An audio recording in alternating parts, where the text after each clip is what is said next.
Ijtima baina waliyat minal hasanah.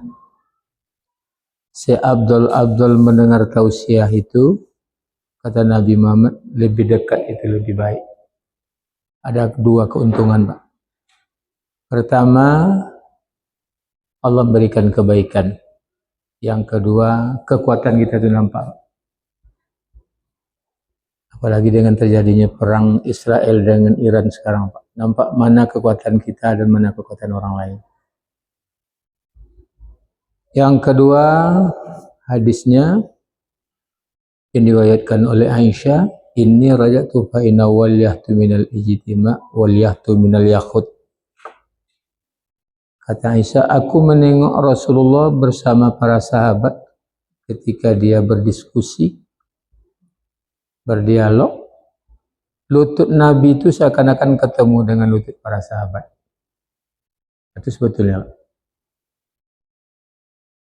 Baik, assalamualaikum warahmatullahi wabarakatuh. Waalaikumsalam warahmatullahi wabarakatuh.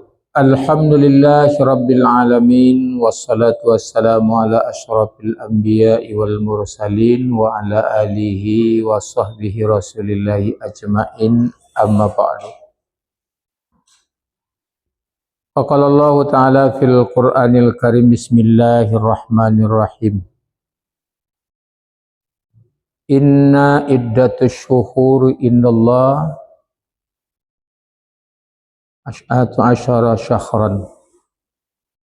Wa qala ta'ala wal asri innal insana lafil khusr illa alladhina amanu wa amilus solihat wa tawasaw bil haqq wa tawasaw bis sabr. Faqala Nabi Muhammad sallallahu alaihi wasallam, khairun nas man tala umruhu wa hasuna amaluhu wa syarrun nas man tala umruhu wa sa'a amaluhu. Sadaqallahul azim.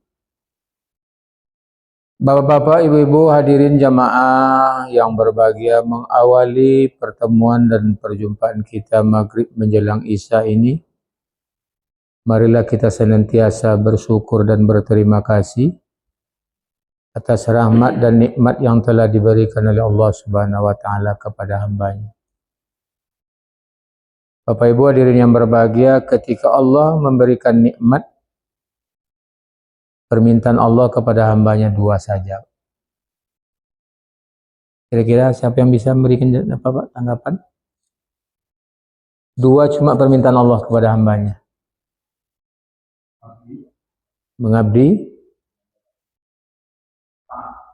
ketaatan.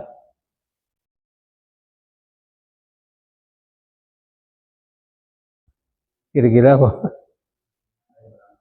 Beriman dan beramal soleh. Betul, Pak. Permintaan Allah kepada hambanya ketika hamba sudah diberikan nikmat, supaya nikmat itu bisa membawa barokah, membawa kemanfaatan, membawa kedamaian. Permintaan Allah itu dua saja. Yang pertama, ketika kita diberikan rezeki, syukurilah nikmat Allah itu dengan baik. La in syakartum la azidannakum wa la in kafartum inna azabi lasyadid. Jika kalian pandai bersyukur, kata Allah, akan aku tambah nikmat itu sebanyak-banyaknya. Jika kalian tak pandai bersyukur, maka Allah memberikan azab yang seazab-azabnya kepada kita semua. Cara mensyukuri nikmat Allah itu tak payah, Pak. Kita amalkan dalam keluarga kita setiap saat. Kebetulan kami orang Kementerian Agama, saya kebetulan Ketua BP4, Pak. Badan Penasehatan Pelestarian dalam rumah tangga. Komplit hari ini dalam rumah tangga kita bukan persoalan ekonomi, Pak. Kalau saya menilai, kita tak pandai bersyukur. Apa contohnya kita tak pandai bersyukur, Bapak Ibu hadirin berbahagia, walaupun sedikit saja pemahamannya. Yang pertama, wal yutli ma yaqulu fa inatu minal hasanah. Ketika kalian diberikan rezeki itu di mulut kalian hendaklah terucap kalimat-kalimat thayyibah. Alhamdulillah. Suami memberi, alhamdulillah. Istri memberi, alhamdulillah. Anak memberi, alhamdulillah. Kadang-kadang hari ini banyak terlupakan, Pak. Ketika mendapat rezeki tidak sesuai menurut kebutuhannya, malah apa kata-kata yang terucap, cuman ini apa yang dapat. Allah murka. Yang kedua, cara mensyukur nikmat Allah Subhanahu wa taala itu, Bapak Ibu, ketika kita diberikan nikmat, falyutil lima wa la yamzur ilal yusra wa la yamru ilal yumna fa innatu min ahlihi. Ketika kalian diberikan rezeki oleh Allah Subhanahu wa taala, jangan menengok ke kiri dan ke kanan, muka dan belakang. Maksudnya apa, Pak Haji? Jangan dibanding-banding dengan orang lain. Hari ini kita sering bermasalah, Pak. Memaksakan diri, ingin menyamai kehidupan kita dengan orang lain. Si Anu baru bekerja, sudah dapat beli mobil.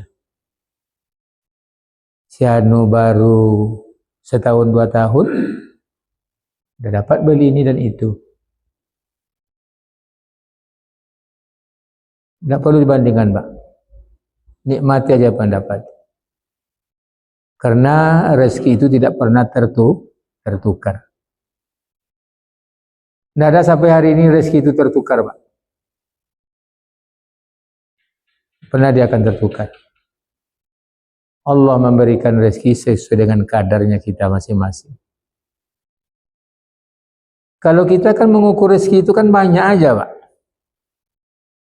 Iya, standarnya kita kan mengukurnya banyak, Pak.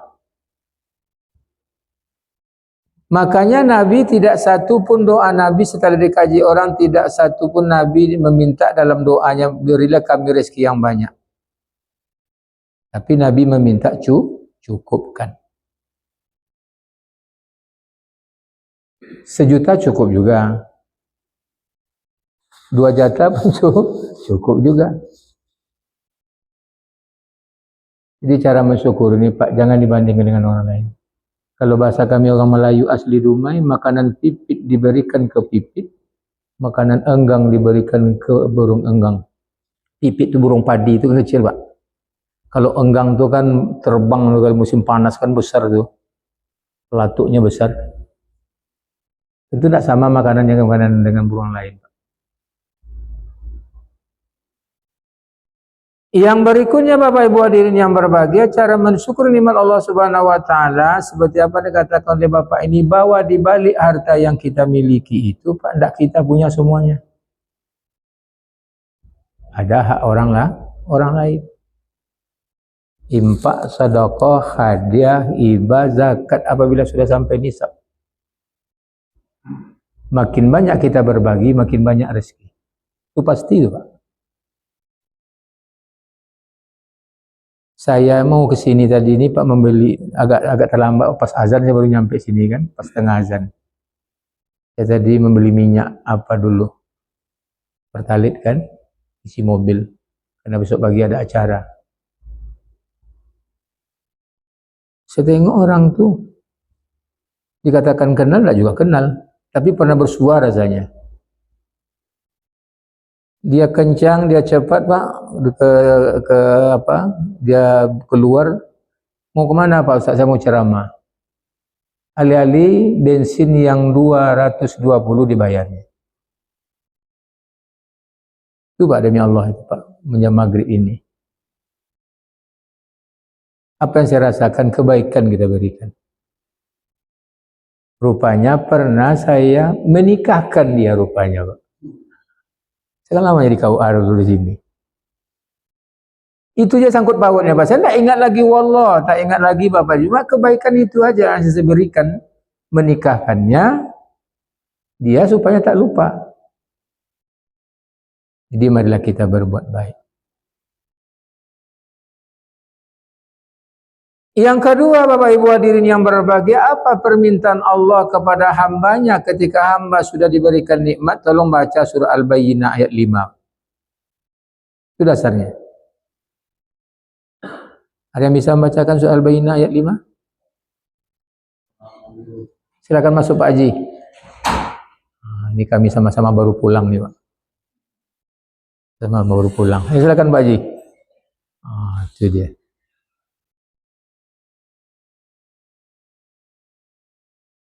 Wa ma umiru illa liya'budullaha mukhlishina lahuddin. Tidaklah kami suruh, kata Allah, kalian beramal, kalian bekerja di dunia ini kecuali ikhlas karena Allah, Pak. Ini saya sering menyampaikan kalau pembukaan ceramah saya sering menyampaikan ini, Pak. Ikhlas itu melakukan pekerjaan, melakukan ibadah, melakukan suatu perintah, melakukan apa yang dibebankan kepada kita, kita kerjakan ikhlas semata-mata karena Allah. Ibadah karena Allah. Bapak bekerja pun dari rumah berangkat subuh hari karena Allah. Kalau sudah berbicara karena Allah, pasti nilainya ibadah, pasti kebaikan seluruh. Ikhlas melakukan pekerjaan dengan kemauan sendiri tanpa ada paksaan dari siapapun. Walaupun tantangan dan cobaannya banyak. Kita nak ke masjid, digoda oleh kawan. Malam ini main yuk. Badminton lah namanya. Boleh saya hobi gitu loh Pak. Yuk ke masjid. Banyak cobaan-cobaan. Tapi coba ikhlas saja Pak. InsyaAllah. Baik Bapak Ibu hadirin yang berbahagia, makanya berikut mari kita perbanyak salawat beserta salam kepada Nabi kita Muhammad sallallahu alaihi wasallam. Man sallu alayya fa innahu yaumal qiyamah wa yaqrabu minal yadain. Orang yang selalu bersalawat kepadaku, kata Nabi Muhammad, di hari kiamat mereka tu dekatnya ibarat 2 jari. Jadi salawat ini tidak main-main, Pak. Pahala nilainya. Tak main-main. Allah dan malaikat aja membesarkan Nabi. Coba besok Jumat besok ada di sini biasanya khatib naikkan ke atas mimbar kan? Apa ayatnya ya? Inna Allaha wa malaikatahu yusalluna 'alan nabiy ya ayyuhalladzina amanu sallu 'alaihi wa sallimu taslima. Sesungguhnya Allah dan malaikat membesarkan Nabi. Ada mengatakan di situ berselawat kepada Nabi. Hai orang-orang beriman, bersalawatlah kamu kepada Nabimu. Mudah-mudahan kamu bisa selamat sejahtera dunia dan akhirat. Ajarkan Pak kepada anak-anak kita. Saya khawatir Pak. Khawatir saya sekali. Termasuk anak saya sendiri Pak. Khawatir dengan kondisi hari ini Pak. Hari ini kalau kita memanggil anak, Pak, menyawat anak itu tidak cukup 2 kali, 3 kali, Pak. Sekali baru gini dia. Yang kedua baru gini. Yang ketiga apa jawab? Yo. Lebih besar ucapan daripada kita, Pak. Sekarang orang tidak taat kepada ibu dan bapaknya, tapi orang lebih taat kepada 2 ibu jari, Pak. Apa maksud ibu jari? Nah, ini kerja sekarang tuh Pak, termasuk orang tuanya. Makanya jemaah haji kemarin tanya sama saya, maka marah Muhammad Amin Pak. Masa ketika tawaf orang mau pakai HP? Saya lagi tawaf, saya lagi sa'i pada rukun Pak. Ulang balik tawafnya itu. Rukun? Ya wajibnya. Saya marah nih Mbak, kebetulan saya pembimbing ibadah. Disampaikan ketika Anda tawaf wajib atau tawaf rukun, sa'i wajib atau tawaf sa'i rukun, beribadahlah Anda betul-betul. Saya demi Allah Pak, tertengok oleh saya Pak. Kadang-kadang orang tertengok, ini tertengok kan tidak tanpa unsur sengaja nih Pak. Jadi Pak ya, tanpa unsur sengaja nih Pak. Nah, dikitanya rupanya yang gambar yang keluar sedang tawaf itu Pak, keluarlah gambar yang aneh-aneh rupanya, tidak tahu dia, tidak sadar dia. Tuh. Baik Bapak Ibu hadirin yang berbahagia, sedikit saja karena waktu berikan 40 menit, 10 menit kita tanya jawab. Hari ini sedikit pembahasan kita Pak. Keutamaan bulan Muharram. Kalau yang kita lebih kenalnya kita itu Pak adalah tahun baru Islam. Ini perlu kita luruskan Pak. Tidak ada satupun hadis Nabi mengatakan memperingati tahun baru Islam itu tak ada. Tak ada satupun. Sunnah kah hukumnya, makruh mubah kah hukumnya, tak ada. Hadis lebih banyak membahas tentang keutamaan-keutamaan bulan Muharram. Jangan pula ikut salah pula kita besok bawa anak dan keluarga sampai tengah malam. Ini tahun baru Islam katanya. Tak ada satupun perintah Nabi, cuma Nabi menjelaskan tentang keutamaan-keutamaan bulan Muharram. Pak, Islam tu hebat Pak. Islam tu hebat. Inna iddatu syuhuri indallahi asna asyara syahran. Ini kalau kita simpel sedikit aja Pak ya. Bahwa bilangan bulan di sisi Allah Subhanahu wa taala ada 12 bulan. Coba tunjuk tangan. Coba tunjuk tangan. Coba sebutkan 12 bulan dari bulan Muharram. Daripada bulan hijrah ni Pak. Kalau misalnya dengan sempurna. Safar, Rabiul Awal, Rabiul Akhir,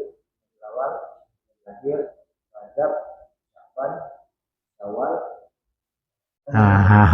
Ulang balik.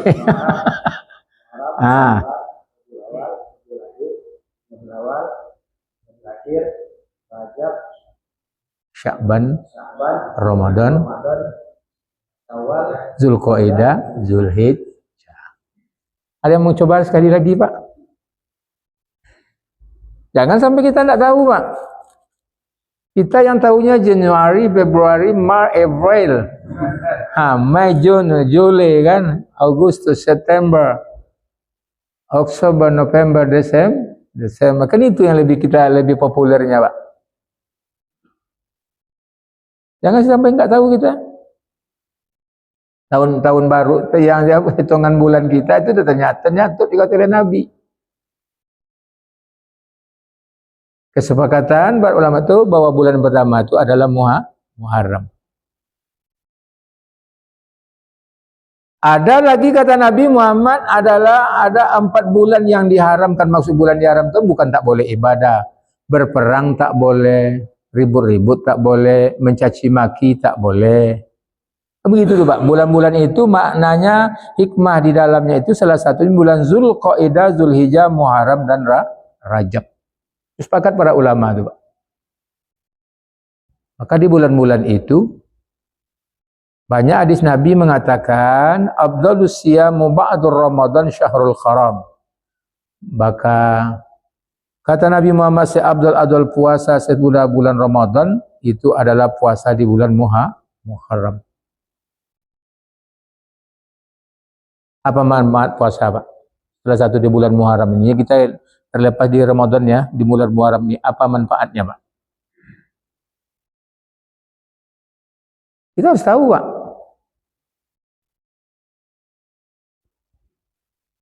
Apa kata Nabi Muhammad?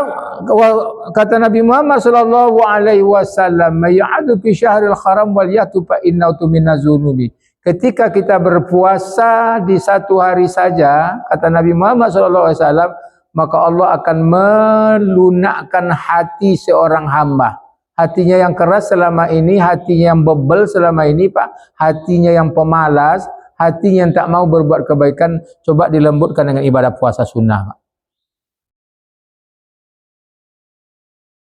Kalau istri kita bebel, perempuan itu ada juga bebel ya Pak. Ada juga yang bebal, keras hatinya. Satu kata suami, tidak semua wanita, Bu ya, mohon maaf Ibu. Tidak semua. Marah Ibu dengan saya nanti setiap wanita itu bebal, enggak Pak, tidak semua Pak. Bahkan banyak pula laki-laki yang bebal sekarang. Tahu bebal kan? Keras hatinya, ibadahnya enggak mau. Buat kebaikan enggak mau dia sama sekali Pak. Dibangunnya kan tak mau. Iya kan? Tapi kalau untuk berbuat kejelekan, berbuat ayolah kita. Jangan sampai tak dibawa dia, Pak. Jadi salah satunya keutamaan di bulan Muharram ini Bapak melaksanakan puasa sunat, ada berbagai macam hadis. Kalau Bapak tengok dalam kitab Ihya Ulumuddin, salah satunya berpuasa sunat yang dilakukan di bulan Muharram ini, baik 2 hari pertama, 7 hari atau pertengahan atau akhir, boleh Bapak dan Ibu. Manfaatnya yang pertama, puasa itu melembutkan hati. Yang keduanya adalah untuk membunuh sifat-sifat keserakahan, Pak.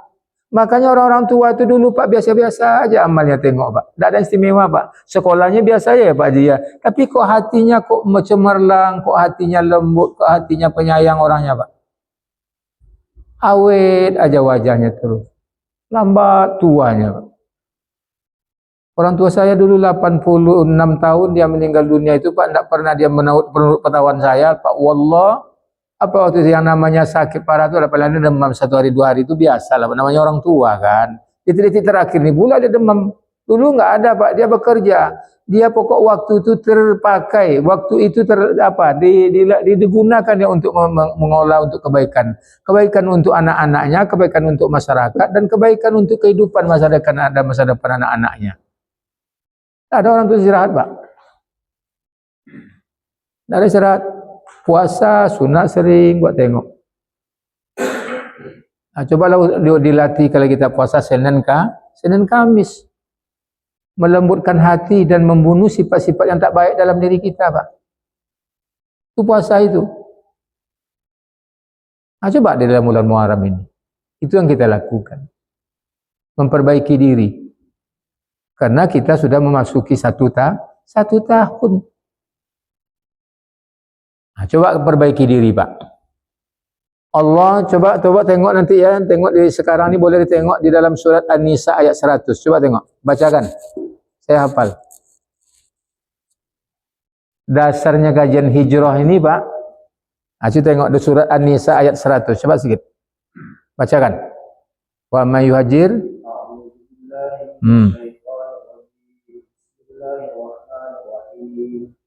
Wa man yuhajir fi sabilillahi yajid fil ardi muragaman katsiran wa sya'ata.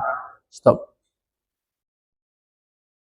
Coba. Barang siapa berhijrah di jalan Allah, niscaya mereka akan mendapatkan di bumi ini tempat hijrah yang luas, rezeki yang banyak. Coba tuh Pak, nak main-main Pak.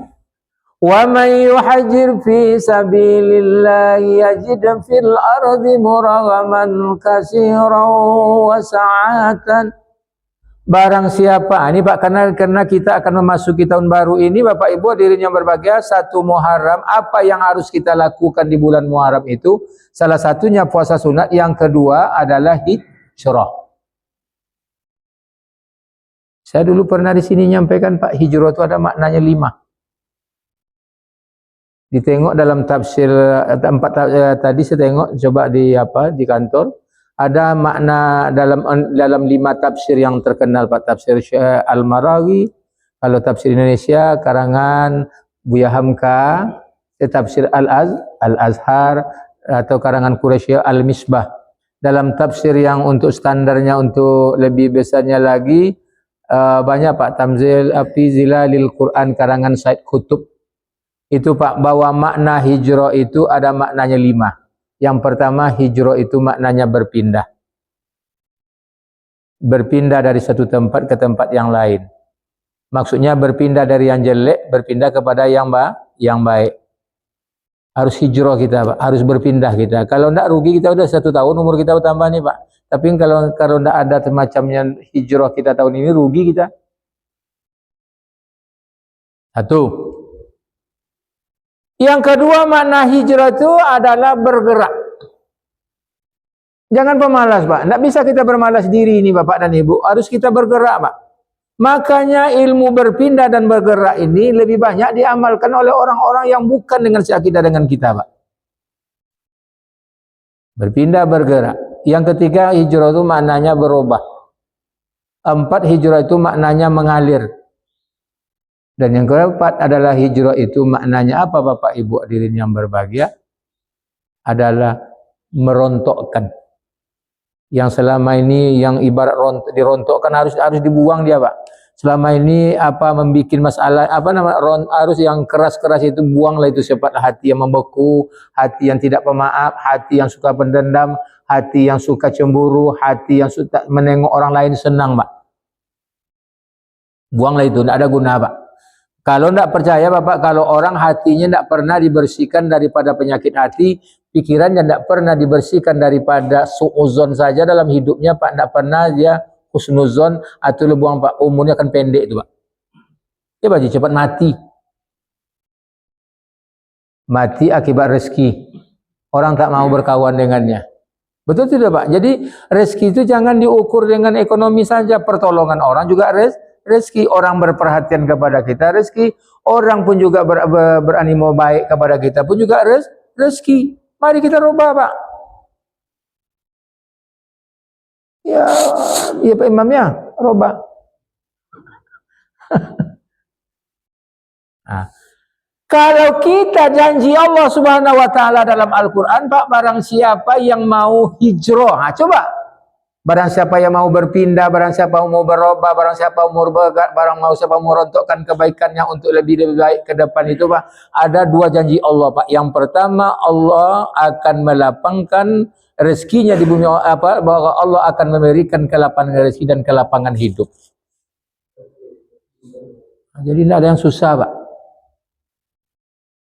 Saya tinggal berapa bulan pensiun tapi sehat Pak. Karena hijrah saya terus.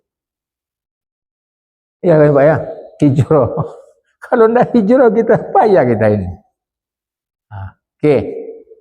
Syarat untuk mendapat hijrah nilai yang baik tadi Pak, barang siapa mau hijrah diberikan rezeki banyak dan kelapangan hidup. Ada ini berapa menit lagi nih? Ini panjang pembahasannya.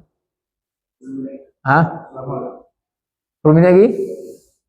Masih panjang kan? Nah, jadi ingatkan saya nanti ini ya Pak Haji ya. Asik ini.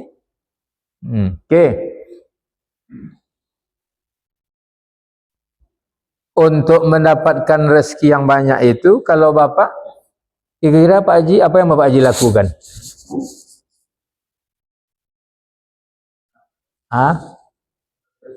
Kerja semangat. Pak Haji Kuning?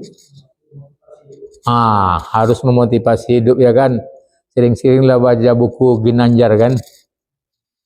Emotional Spiritual Question dalam buku beliau tuh. Saya dulu buku itu 2 kali saya tamatkan Pak. Pertama keluar tuh bestseller buku itu. Inti pertamanya perubahan. Motivasi. Kalau orang tidak ada lagi motivasi dalam hidupnya, sudah mati dia tuh Pak. Tidak ada motivasi lagi. Setahun pensiun. Yalah apa terjadilah. Tidak ada persiapan diri Pak. Sama bunuh diri. Belum saatnya udah mati gitu Pak. Oke. Bapak yang baju merah.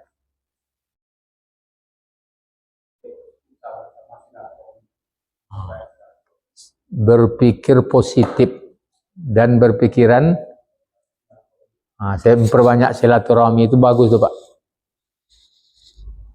Oke. Pak Haji yang baru pulang Pak Haji. Kami sama-sama baru pulang Pak.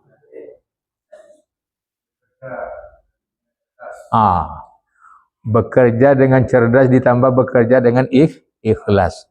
Cerdasnya bekerja dengan ikhlas berbahaya Pak. Bekerja cerdas, bekerja ikhlas. Itu moto Menteri Agama Yakut dulu tuh Pak. Khalil Yakut. Ketawa Bapak. Rusak kami bikinnya. Oke. Kata Nabi Muhammad SAW supaya ikhtiar kita, supaya hijrah kita itu bisa menghasilkan rezeki yang banyak di bumi Allah Subhanahu wa taala dan diberikan kelapangan hidup Pak. Rezeki banyak, hiduplah lapang. Itu udah bahagia orang tuh Pak. Kalau rezeki udah banyak, hidup lapang. Apa contoh Pak? Orang rezeki alhamdulillah menanam sawit berbuah. Dapat sekian ton sekali panen. Bapak bekerja di perusahaan ini, alhamdulillah dapat gaji full, gaji tambahan, semua lembur dan lain sebagainya. Sekian kita dapat Pak. Hidup lapang pula, tidak ada masalah. Itu udah bahagia dunia akhirat tuh Pak. Apalah gunanya rezeki banyak tapi kepala sempit, kepala puyeng gitu dibikinnya, kepala dipenuh dengan stres. Itu udah kiamat dalam rumah tangganya, betul Pak? Apa yang harus kita lakukan dalam usaha kita supaya berhasil? Yang pertama, al-awwalu fa'ina waliyatu fa'inatu minad doa. Awali setiap pekerjaan kita itu dengan doa. Pak, orang yang sombong bukan orang tak punya ilmu, bukan orang yang sombong dengan keilmuannya, Pak. Tidak. Kadang-kadang orang sombong dengan keilmuannya itu kadang-kadang harus terpaksa, Pak. Ini pemahaman baru, Pak. Kadang-kadang perlu juga lah kita agak apa dengan orang-orang tuh, kalau istilahnya apa namanya? Kalau orang sombong tuh juga ditengokkan pula, Pak. Jadi seperti dia, ya enggak bisa kita dibegitukan saja. Pas pula kita bahasa dilawan lain negatif, maksudnya enggak begitu maksudnya, Pak. Coba doa. Doa itu apa? Apa maknanya? Meminta apa lagi, Pak? Memohon apa lagi? Berserah diri apa lagi, Pak? Pokok serahkan diri kita dulu. Mohon, ini ada Pak, saya baca dalam buku Pak, ini dalam literatur konsep dalam buku-buku gundul Pak, bahwa doa selama ini doa itu adalah proposal. Doa itu kan proposal, Pak. Ya Allah, aku bermohon padamu ya Allah, minta keampunan. Kan bermohon kita minta diampunkan oleh Allah Subhanahu wa taala. Buat proposal kita kepada Allah Subhanahu wa taala, Pak. Supaya dikabulkan proposal kita, kan ada beberapa syarat proposal itu. Yang pertama, tulisannya jelas, permintaan kita jelas.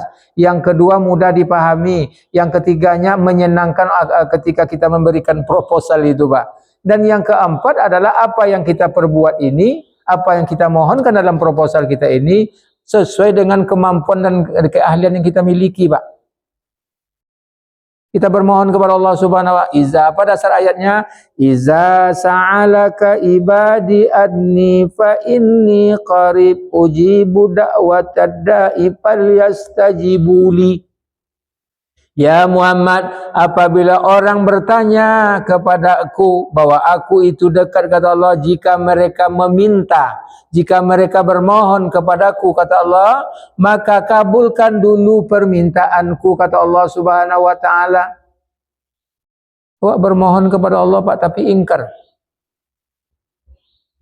Kita bermohon kepada Allah, kadang-kadang kita pada sesuai apa yang kita minta. Minta yang baik-baik, sementara kita tak baik.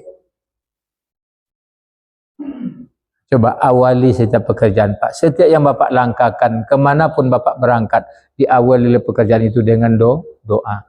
Orang yang sombong itu bukan orang dengan keilmuan, dengan keangkuhan, tapi orang sombong salah satunya, Pak. Ketika dia selesai sholat, Assalamualaikum, Assalamualaikum. Kalau bahasa kami pelalawannya, biambus. Tahu Pak biambus, Pak? Apa? Itu bahasa kami orang Melayu asli gitu, Pak. Biambus. Sudah assalamualaikum kiri kanan, Pak. Tidak ada lagi sedikit pun doa, langsung berdiri, langsung berangkat. Itu sombong orang itu kepada Tuhan itu, Pak. Kasus sombong. Nabi yang sudah diakui oleh Allah Subhanahu wa taala, dihapuskan segala dosanya dan dikabulkan segala permintaan. Nabi setiap saat itu dia berdoa. Itu satu, Pak. Yang kedua, kata Nabi Muhammad SAW, supaya hijrah kamu itu bisa berhasil, yang kedua syarat hijrah itu adalah pertama dengan doa, yang keduanya dengan apa, Pak? Usaha. Disebut dengan ikhtiar. Sawit tak akan pernah lebat buahnya, Pak, apabila dia tidak ditanam dengan baik, tidak dipupuk, tidak disiangi. Jangan harap sawit yang ditanam tidak pernah ditengok-tengok aja lagi, besok aja setahun 2 tahun yang akan ditengok. Mungkinkah dia berbuah? Kalau izin Allah memang mungkin, tapi kan secara logika kan tidak nyambung, Pak. Ada usaha, ada ikhtiar. Tahu nggak Bapak ayat yang turun ketika Ali bin Abi Thalib menikah dengan Fatimah. Fatimah itu anak siapa? Anak Rasulullah Sallallahu Alaihi Wasallam, Bapak dan Ibu. Seminggu setelah dia nikah, Pak, Ali apa pekerjaan waktu itu? Ini teguran Allah Subhanahu Wa Taala. Ali pekerjaannya di Taman Raudhah. Taman Raudhah itu sekarang masuk tidak seperti dulu lagi, Pak. Harus pakai kartu sekarang, Pak. Kartu nusuk namanya. Udah masuk sekarang Nabawi itu tidak seperti dulu bebas kita ke apa Pak. Harus pakai isi aplikasi. Baru bisa masuk ke dalam Pak. Jadi Ali asyik berdoa. Ya, diadukan oleh Aisyah kepada ayandanya. Ya, kalau bahasa kita orang sini lah Pak. Ya, nampaknya suami saya itu berdoa ya kerjanya, beribadah ya kerjanya. Mana suamimu? Tuh, udah marodoh. Datang Rasulullah SAW, dipegangnya baju Bapak Ali di belakang. Ali, khum fa inna waliyatu fa inna rizki. Kau bekerja, kau berusaha untuk mendapatkan rezeki. Turun ayat innallaha la yughayyiru ma biqaumin hatta yughayyiru ma bi anfusihim. Allah tidak akan pernah merubah nasib satu diri, satu kaum, satu bangsa. Kalau ingin berubah, rubahlah diri kita. Perlu usaha, Pak. Ikhtiar namanya.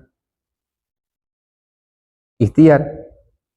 Tidak bisa ikhtiar itu Pak. Kan ada orang bertanya Pak katanya. Barulah sudah ada kalau kami dah berikhtiar Pak. Tapi tidak rezeki begitu ya tidak ada berubah-ubah. Atau kalau ikhtiar kita Pak. Umpamanya jalan ini sempit pindah ke jalan lain. Jalan ini tertutup cari jalan lain. Kan begitu berusaha. Makanya Nabi Muhammad SAW orang yang kaya raya ini perlu kita luruskan dalam sejarah Pak. Dianggap selama ini kita Pak Nabi itu kere, Nabi itu miskin. Nabi itu orang kaya Pak. Berapa persen harta rampasan? Untuk Nabi itu berapa persen, Pak? Ketika perang menangkan berapa persen untuk harta rampasan? 30%, Pak. Nabi itu punya kuda yang melebihi kuda kecepatan. Dua saja di tanah Arab ketika zaman Nabi itu yang punya kuda melebihi. Satu, Nabi yang punya kudanya berwarna putih, bulunya di sini antara kuning-kuningan dengan putih. Kecepatannya itu lebih melebihi pada kecepatan kuda-kuda lain, Pak. Itu salah satunya Nabi. Yang kedua yang punyanya Abu Bakar Siddiq. Itu tidak tanggung-tanggung harganya gitu tuh Pak. Jadi sekarang apakah kita boleh memakai mobil mewah? Boleh Pak, harga diri itu. Iya kan? Awak aja dulu pengalaman pertama sekali datang di LPP itu dulu Pak. Awak lah dulu pakai baju batik. Belilah Honda baru waktu itu Suprapit itu kan Pak. Sampai di simpang mana itu, di pos pertama itu kan diusir orang Pak. Karena awak pakai apa kan? Mana? Ini tahu cerita itu. Diusir Pak. Terpaksa saya dari simpang dari pos pertama itu pakai topi putih itu dulu Pak. Topi apa namanya? Topi kerja apa itu tuh? Ganti helm gitu. Sampai ke Uni Geraha ini awak ke atas waktu itu awak penceramahnya Pak. Ceramah halal bihalal waktu itu kan. Allahu ya Rabbi, diusir pula di belakang pula suruhnya taruh sepeda motor. Allah ya Allahu ya Rabbi saya bilang. Setelah setahun itu membelilah mobil gitu Pak. Masuk ke dalam, buka kaca sedikit. Oke Pak Ustadz. Ya Allahu Akbar. Enggak. Iya Pak, itu demi Allah saya rasakan begitu Pak. Jadi kita tuh enggak boleh ya. Islam itu adalah apa kata Nabi Muhammad? Laisal ghina an kasratil ghina walakinal ghina orang yang kaya itu bukan orang yang kaya harta. Tetapi orang yang kaya itu adalah orang yang kaya zahir dan batinnya. Awak batin aja perbanyak, zahirnya kalang kabut. Itu contoh Pak. Ikhtiar. Yuk kita ke depan ini lebih ikhtiar kita. Oke. Yang ketiga kata Nabi Muhammad SAW untuk memperoleh rezeki yang banyak tadi di bumi Allah Subhanahu Wa Taala dan memperoleh kehidupan yang lebih baik ke depan. Apa syarat yang ketiga? Tidak bisa dilupakan Pak. Yang pertama tadi doa, yang kedua usaha, yang ketiganya dibekali dengan ilmu. Tidak bisa Pak. Kalau kita mempadakan apa sekarang harus berilmu Pak. Kalau kita ingin dipakai, ya punya skill, kemampuan Pak ya. Tidak bisa kalau tanpa skill kita tidak punya kemampuan gitu Pak. Makanya kalau berbicara tentang masalah skill, Islam itu berbicara pertama sekali itu apa tentang skill itu Pak? Iqra, baca ilmu. Tidak main-main.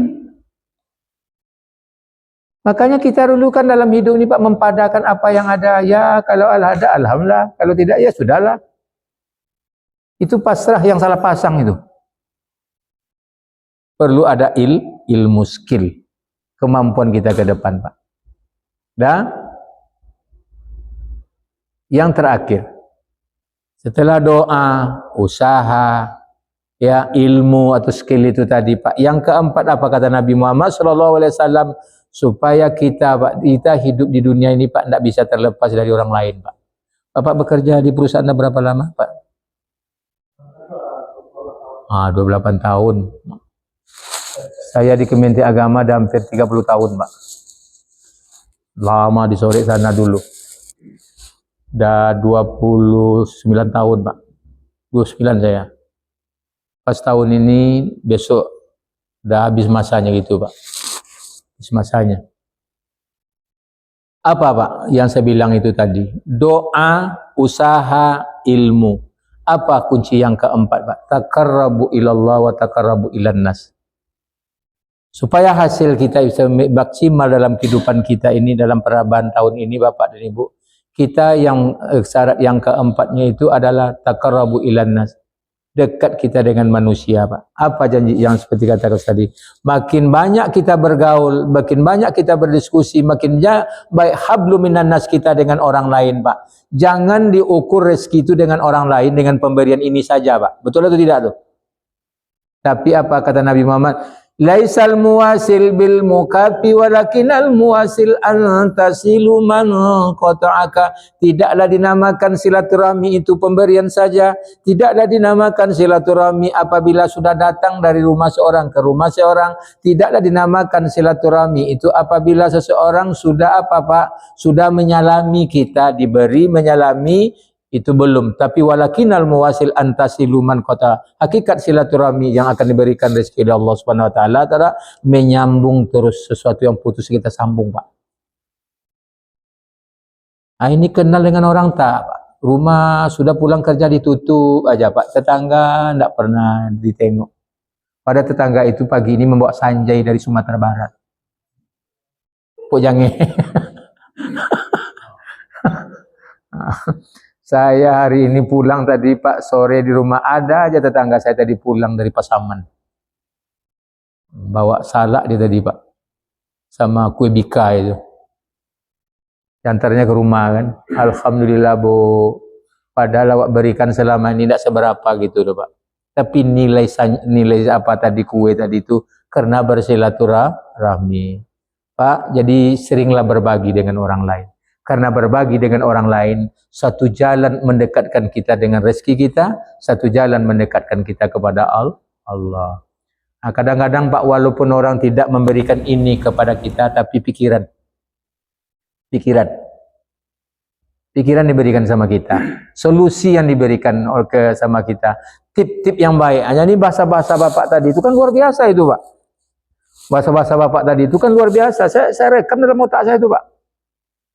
Iya kan? Saya rekam dalam otak saya untuk ke depan saya amalkan apa yang Bapak sampaikan. Akan luar biasa itu. Nah, jadi yang terakhir sebagai penutup Bapak Ibu hadirin yang berbahagia, supaya kita hijrah tahun ini lebih baik, mari kita bercita-cita, mari kita berkemauan untuk merubah, untuk bergerak, untuk mengalirkan sesuatu yang tersumbat selama ini dalam pikiran kita, yuk kita alirkan. Dan yang terakhir Bapak Ibu hadirin berbahagia, supaya hijrah kita tahun ini lebih baik ke depannya, mari kita perherat hubungan kita dengan siapa saja Pak. Walaupun berbeda akidah, walaupun berbeda keyakinan, wajib hukumnya kita bersilaturahmi. Jadi oleh sebab itu, mudah-mudahan pada tahun ini sesuatu yang kita harapkan di sisi Allah Subhanahu wa taala tercapai. Demikian sebelum saya tutup, ada yang mau silakan Pak Haji.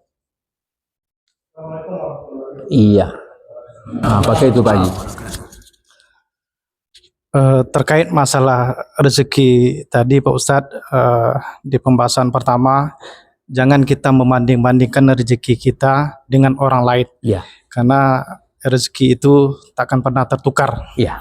Kalau saya tangkap tadi, rezeki pipit itu nggak akan dimakan elang kan gitu Pak Ustadz. Iya. Lalu masalah di dalam ujian hidup Pak Ustadz. Iya. Bolehkah kita membanding-bandingkan ujian kita ini, membandingkan dengan orang lain, supaya untuk mengurangi prasangka buruk kepada Allah Subhanahu wa taala.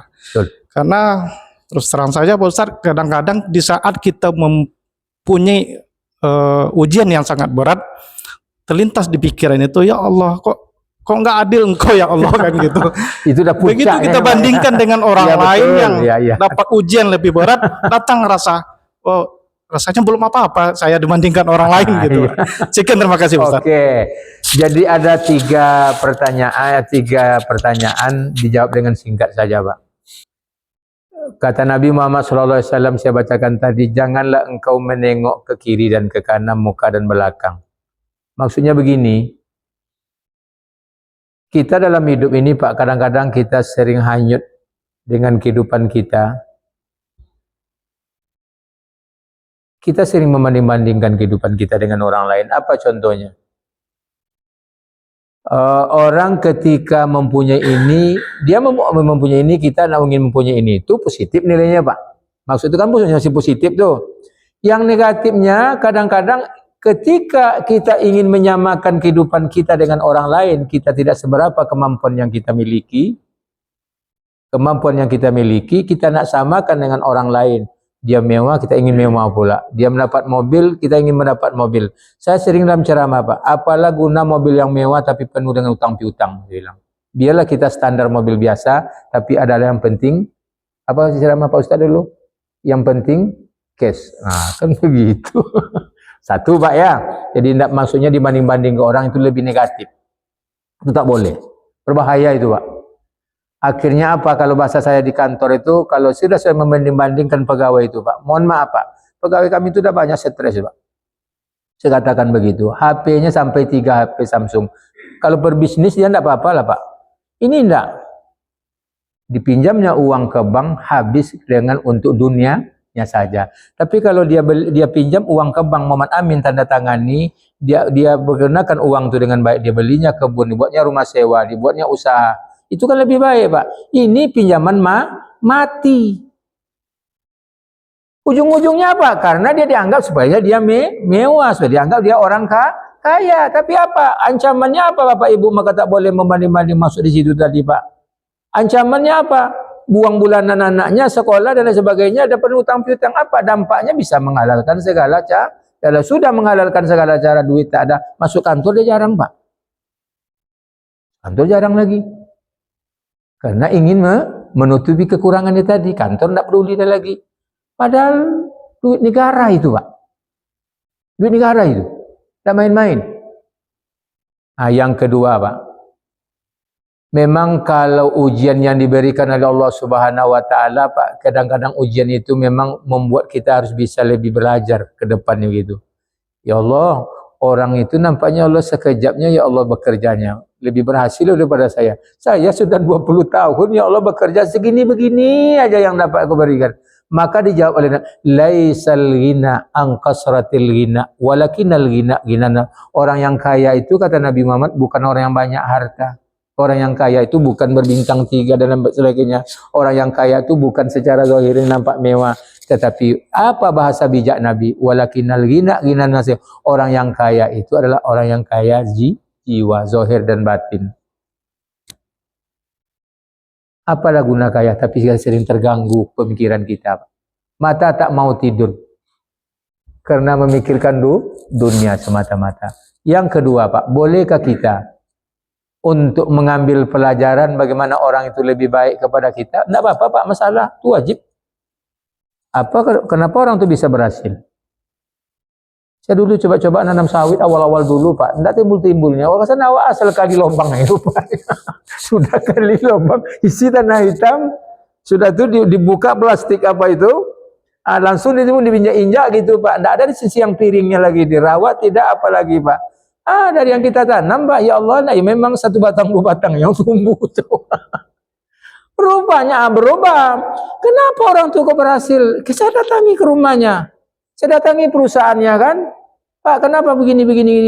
Oh ya Pak Ustadz, itu menanam masa lalu itu Pak Ustadz, kata orang tua kita itu. Model nanam sekarang udah berbeda katanya. Harus diasamkan apa, kan banyak cara-cara nanam gitu. Rupanya alhamdulillah tumbuh pula dia, Pak. Dapat pula untuk menyekolahkan anak, ya Pak Ji kan. Jadi Pak, maksud tadi yang terakhir itu, kita tidak boleh membandingkan kehidupan kita itu selama tujuan positif. Kenapa orang itu lebih berhasil daripada saya? Apa rahasianya? Datangi Pak, bukan kita untuk meredam, untuk menghilangkan orang, untuk aniaya orang, tidak. Pak, saya gitu juga Pak. Kenapa dia orang itu lebih berhasil daripada kita? Apa salahnya? Ceramah kita kok selama ini kok tidak menarik bagi orang? Apa salahnya? Kok orang itu hebat rasanya? Kita pelajari pula teori orang, gaya orang itu dan sebagainya Pak. Maka bisa berubah. Ah, pas. Cukup, ada lagi Pak? Ada yang tanya Pak? Satu pertanyaannya jawaban mendunia Pak. Nah, gitu dulu Pak Haji ya. Masya Allah. Oke, demikian saja yang dapat kami sampaikan. Mohon maaf atas segala kekurangan. Assalamualaikum warahmatullahi wabarakatuh. Waalaikumsalam warahmatullahi wabarakatuh.